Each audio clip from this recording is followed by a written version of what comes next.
ओम शांति। आज 11 जनवरी 2022 है। आज की योग की स्थिति है अतीन्द्रिय सुख की स्थिति।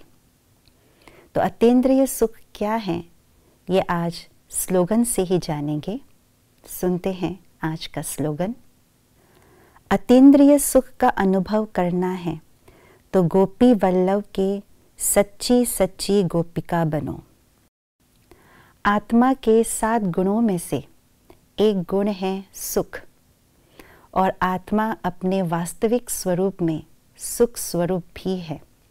वास्तविक स्वरूप अर्थात सभी जानते हैं, आत्मा निराकारी है, देह और देह के कर्मेंद्रियों से न्यारी चैतन्य शक्ति आत्मा।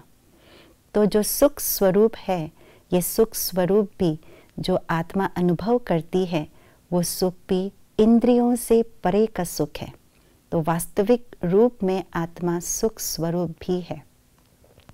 और जब आत्मा अपने वास्तविक स्वरूप में स्थित होती है, निराकारी अशरीरी रूप में स्थित होती है, तो सुख स्वरूप का अनुभव भी करती है, लेकिन साथ साथ परमात्म स्नेह की, परमात्म सुख की अनुभूति भी करती है। तो दोनों ही सुख, आत्म सुख और परमात्म सुख को ही अति इंद्रिय सुख कहा जाता है, क्योंकि आत्मा भी इंद्रियों से परे है और परमात्मा भी इंद्रियों से परे है। तो ऐसे अति इंद्रिय सुख को प्राप्त करने का आधार क्या है? अति इंद्रिय सुख को प्राप्त करने का आधार जो आज स्लोगन में कहा कि हमें गोपी वल्लभ की सच्ची सच्ची गोपिका बनना है। गोपी वल्लभ अर्थात साजन, बिलवेड, शिव साजन। हम आत्माओं के बिलवेड हैं और हम आत्माएं आत्मिक रूप में सब गोपिकाएं हैं। तो सच्ची गोपिका अर्थात दिल में ये व्रत पक्की हो, एक बाबा दूसरा न कोई।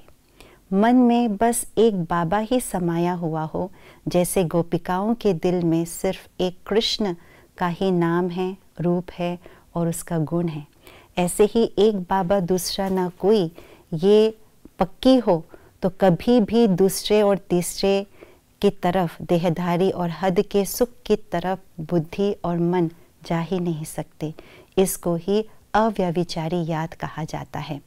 तो ऐसी अव्यभिचारी याद वाली आत्मा को सदा ही अति इंद्रिय सुख का अनुभव होती रहती है, क्योंकि वे सदा अपने को अशरीरी आत्मा समझते हैं। जो इंद्रिय सुख है वो शुगर कोटेड दुख है, जिस सुख को प्राप्त करने के आकर्षण के पीछे अंत में दुख ही प्राप्त होते हैं। तो ऐसे दुख से सदा परे, इंद्रिय सुख से परे अति इंद्रिय सुख माना सदा एक बाबा दूसरा न कोई। ओम शांति।